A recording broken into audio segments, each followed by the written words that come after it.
kami dari kelompok metode penelitian ilmiah yang mengenai tentang budaya kerja dan motivasi kerja pada salah satu PT di Kota Bandung mengenai tingkat daya saing bisnis. Perkenalkan, sebelumnya nama saya Ladanda Zara, NPM 223187. Saya Raisa Sidama Putra dengan RP 2230101002. Saya Syifa Nurawiya yang pada 30101045.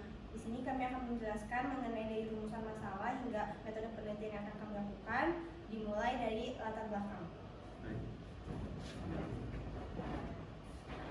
Nah, untuk latar belakang sendiri, kami melakukan penelitian di PT Mayora Indah Tbk Kopo Bandung, karena PT Mayora ini sebagai produsen makanan dan minuman yang dituntut untuk terus melakukan inovasi. Kemudian dalam era ini kan banyak persaingan bisnis, sehingga perusahaan juga harus melakukan inovasi-inovasi untuk bisa melakukan persaingan.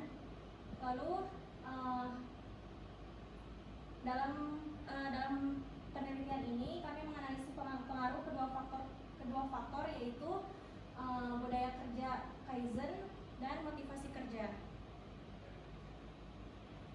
Lalu untuk board problemnya itu yang pertama ada kurangnya penerapan prinsip Kaizen secara menyeluruh. Lalu yang kedua itu ada minimnya pelatihan dan pembinaan terkait budaya kerja Kaizen dan motivasi kerja karyawan yang beragam dan cenderung fluktuatif.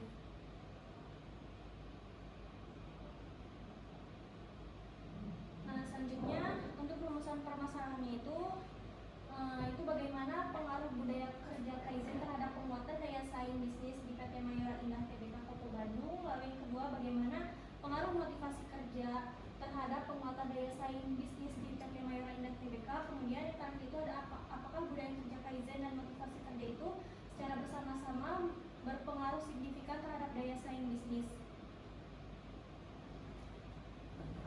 Baik, selanjutnya jenis penelitian yang kami gunakan adalah kuantitatif. Kenapa menggunakan kuantitatif? Karena pada dasarnya sebenarnya survei atau penelitian itu menggunakan kualitatif. Tapi di sini kami menggunakan kuantitatif karena pada intinya kami mencari nilai variabel atau responden yang berhubungan dengan nilai Kaizen dan daya saing bisnis.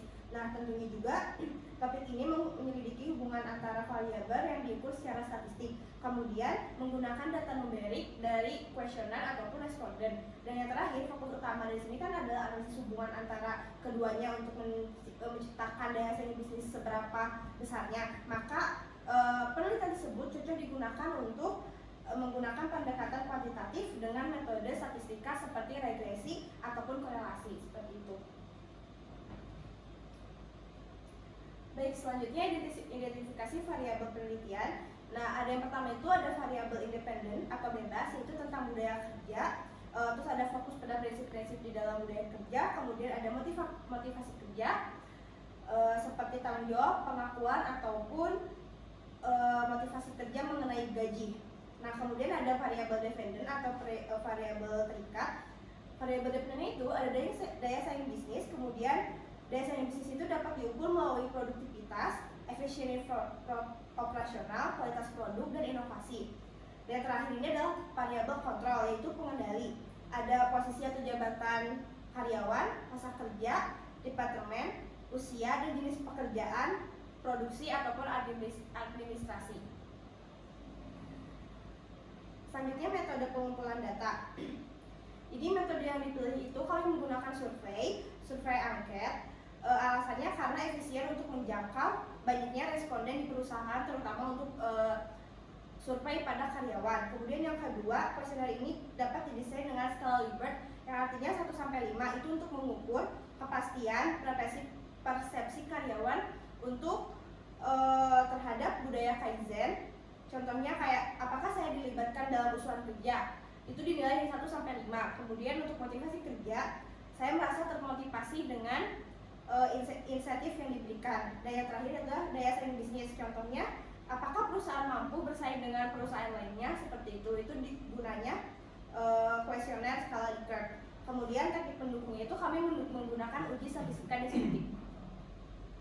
Nah, ini ada hipotesis. Hipotesisnya itu terdiri dari H0 dan H1, dan dimana masing-masingnya dijelaskan kayak seperti hipotesis penerapan budaya Kaizen. H0-nya adalah budaya kerja Kaizen tidak berpengaruh pada signifikan terhadap daya saing bisnis. Kemudian hal satunya, maka budaya kerja Kaizen mempengaruhi daya saing bisnis. Sama halnya seperti hipotesis 2, pengaruh motivasi kerja, lalu hipotesis 3, pengaruh budaya kerja dan motivasi kerja terhadap daya saing bisnis.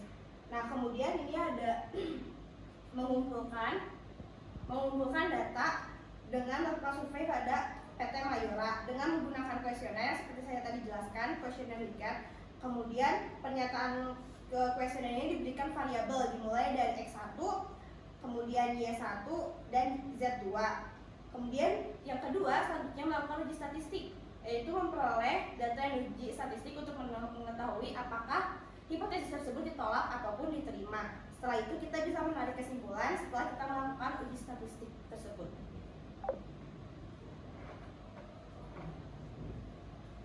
Baik, selanjutnya memasuki implikasi manajerial. Nah, implikasi manajerial ini terdiri dari penggunaan hasil penelitian dalam pengambilan keputusan pada PT Mayora Tbk. Nah, hasil ini merumuskan strategi peningkatan budaya kerja dan program kerja peningkatan motivasi karyawan sebagai upaya memperkuat posisi bisnis di pasar. Nah, implementasi ini sebagai bagian dari strategi pada perusahaan tersebut. Nah, motivasi kerja dapat meningkatkan produktivitas.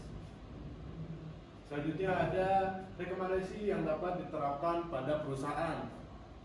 Nah, ini mencakup dari pelatihan Kaizen secara berkala. Kemudian yang kedua ada sistem reward ataupun recognition yang adil dan transparan. Kemudian yang ketiga ada keterlibatan karyawan dalam proses pengerjaan ataupun pengambilan keputusan. Kemudian yang selanjutnya ada peningkatan komunikasi antara internal dan eksternal. Kemudian selanjutnya ada integrasi budaya Kaizen dan motivasi kerja dalam KPI ataupun Key Performance Indicator. Selanjutnya kesimpulan dari kami yaitu budaya Kaizen memiliki pengaruh positif terhadap daya saing bisnis. Penerapan tersebut bisa mencakup perbaikan berkelanjutan, keterlibatan karyawan sehingga efisiensi kerja terbukti memberikan kontribusi pada perusahaan Mayora Tbk. Kemudian yang kedua ada motivasi kerja yang berpengaruh secara signifikan. Kemudian yang selanjutnya ada budaya kerja Kaizen menjadi motivasi kerja secara simultan memberikan dampak yang signifikan terhadap karyawan pada PT Mayora Tbk. Selanjutnya ada saran. Saran ini meliputi dari pelaksanaan pelatihan Kaizen secara rutin. Kemudian yang kedua ada meningkatkan sistem motivasi kerja pada perusahaan Mayora Tbk melalui kebijakan reward and recognition yang adil, transparan, serta sesuai dengan kontribusi karyawan terhadap perusahaan tersebut. Kemudian yang ketiga ada mendorong partisipasi aktif karyawan untuk mengambil keputusan sederhana dan menyampaikan ide-ide yang berkembang. Kemudian yang keempat ada mengintegrasikan prinsip kerja Kaizen. Kemudian yang selanjutnya ada motivasi kerja ke dalam indikator kinerja karyawan sehingga tercapai keselarasan antara karyawan ataupun tujuan individu dan organisasi. Selanjutnya yang terakhir ada melakukan evaluasi berkala terhadap efektivitas budaya kerja dan program motivasi kerja agar perusahaan tersebut dapat menyesuaikan kebijakan sesuai kebutuhan organisasi. Oke, terima kasih dari kami. Terima kasih. Sebelumnya mohon maaf bila penyampaian kami kurang dimengerti ataupun ada yang salah. Begitu saja. Wassalamualaikum warahmatullahi wabarakatuh. Waalaikumsalam warahmatullahi wabarakatuh. Don.